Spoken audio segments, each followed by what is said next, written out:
Assalamualaikum warahmatullahi wabarakatuh. Kami dari kelompok 1 akan mempresentasikan hasil diskusi kami tugas dari bahasa Indonesia yang berjudul Sejarah, Kedudukan, dan Fungsi Bahasa Indonesia. Bahasa Indonesia sebelum kemerdekaan. Pada saat sebelum kemerdekaan, bahasa Melayu digunakan oleh masyarakat sebagai alat perhubungan atau lingua franca di seluruh Nusantara, bahkan di seluruh wilayah Asia Tenggara. Bahkan bangsa-bangsa asing yang datang ke Indonesia pun menggunakan bahasa Melayu untuk berkomunikasi dengan masyarakat Nusantara. Selanjutnya, perkembangan bahasa Indonesia sesudah kemerdekaan. Pada tahun 1928, bahasa Indonesia dikukuhkan kedudukannya sebagai bahasa nasional. Bahasa Indonesia dinyatakan kedudukannya sebagai bahasa negara pada tanggal 18 Agustus 1945. Karena pada saat itu Undang-Undang Dasar 1945 disahkan sebagai Undang-Undang Dasar Negara Republik Indonesia. Dalam Undang-Undang Dasar 1945 disebutkan bahwa bahasa negara adalah bahasa Indonesia. Pasal 36. Proklamasi kemerdekaan pada tanggal 17 Agustus 1945 telah mengukuhkan kedudukan dan fungsi bahasa Indonesia secara konstitusional sebagai bahasa negara. Kini bahasa Indonesia dipakai oleh berbagai macam lapisan masyarakat Indonesia. Berikutnya peresmian bahasa Indonesia.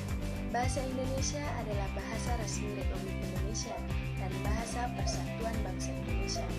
Bahasa Indonesia diresmikan penggunaannya setelah proklamasi kemerdekaan Indonesia, tepatnya sehari sesudahnya, bersamaan dengan mulai berlakunya konstitusi.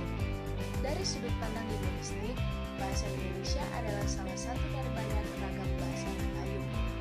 Perjuangan demikian harus dilakukan karena adanya kesadaran bahwa di samping fungsinya sebagai alat komunikasi tunggal, bahasa nasional sebagai salah satu ciri kultural yang ke dalam menunjukkan sesuatu dan keluar menyatakan perbedaan dengan bangsa lain. Fungsi pendidikan secara umum dan khusus.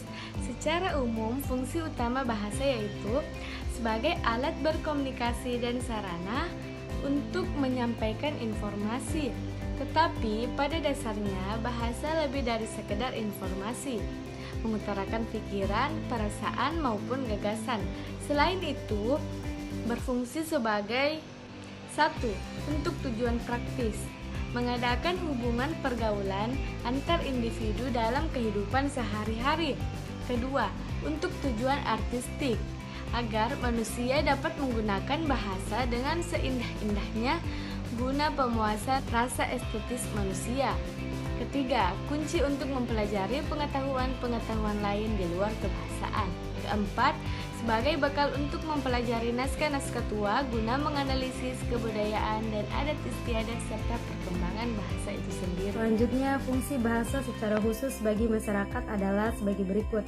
Yang pertama, sarana komunikasi antar anggota masyarakat. Fungsi tersebut tampak dalam berbagai bidang lingkungan, tingkat dan kepentingan yang beraneka ragam. Yang kedua, sarana integrasi dan adaptasi dengan bahasa orang, dapat menyatakan hidup bersama dalam suatu ikatan.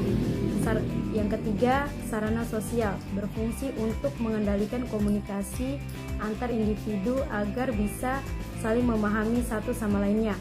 Masing-masing individu dapat mengamati ucapan, perilaku, dan simbol lain yang menunjukkan arah komunikasi. Yang keempat, sarana ekspresi diri. Hal ini dapat dilakukan dari tingkat yang paling sederhana sampai yang paling kompleks atau tidak kesulitan yang sangat tinggi. Kedudukan bahasa Indonesia yang pertama sebagai bahasa persatuan atau bahasa nasional. Hal ini tercantum dalam isi Sumpah Pemuda pada tanggal 28 Oktober 1928 bahwa bahasa Indonesia berfungsi sebagai bahasa persatuan atau bahasa nasional. Yang kedua, sebagai bahasa negara. Maksudnya yaitu bahasa negara adalah bahasa primer yang berlaku yang seringkali digunakan dalam kesempatan normal. Kedudukan bahasa Indonesia. Kedudukan bahasa Indonesia yaitu 1. Sebagai bahasa persatuan atau bahasa nasional. Hal ini tercantum dalam isi Sumpah Pemuda pada tanggal 28 Oktober 1928 bahwa bahasa Indonesia berfungsi sebagai bahasa persatuan atau bahasa nasional. 2. Sebagai bahasa negara. Maksudnya yaitu bahasa negara adalah bahasa primer yang baku yang seringkali dipakai dalam kesempatan formal. Kesimpulan yang dapat kita ambil adalah bahasa Indonesia adalah bahasa resmi di negara Indonesia. Bahasa ini berasal dari bahasa Melayu yang termasuk dalam rumpun bahasa Austronesia. Sebelum kemerdekaan, bahasa Melayu digunakan di Kerajaan Sriwijaya dan Kerajaan Melayu di Jambi. Setelah itu, bahasa ini menyebar dengan cepat dan meluas bersamaan dengan penyebaran agama Islam di Nusantara.